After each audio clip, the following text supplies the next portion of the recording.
وہ اللہ جس کے ذمن میں بہترین وہ ہے جو حضور نے خطبہ دیا تھا شروع میں، بالکل آغاز میں، بنو ہاشم کو جمع کر کے، ان الراعد لا یکذب اہلہ.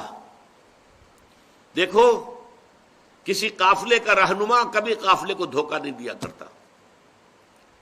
واللہ لا کذبت الناس جميعا ما کذبتکم ولو غررت الناس جميعا ما غررتکم. خدا کی قسم اگر میں تمام انسانوں سے جھوٹ بول سکتا تم سے پھر بھی نہ بولتا، اس لیے کہ تم تو میرے کن کن ہو، میرے رشتہ دار ہو. اور اگر پوری دنیا کو دھوکہ دے سکتا تب بھی تمہیں کبھی نہ دیتا.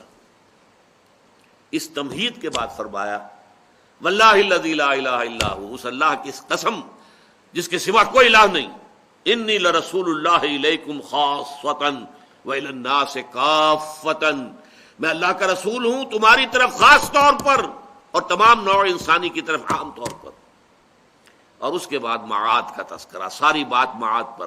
واللہ لتموتن کما تنامون، خدا کی قسم ایک روز تم پر موت طاری ہو جائے گی جیسے کہ روزانہ رات کو سو جاتے ہو. ثم لتبعثن کما تستيقظون، پھر تمہیں اٹھا لیا جائے گا ایک دن جیسے کہ روزانہ صبح کو بیدار ہو جاتے ہو. ثم لتحسبن بما تعملون، پھر تمہارا محاسبہ ہوگا، حساب کتاب ہوگا جو عمل تم کر رہے ہو اس وقت. ثم لتجزون بالاحسان احسانا وبالسوء سوءا، پھر لازماً بدلہ مل کر رہے گا، بھلائی کا بھلا برائی کا برا.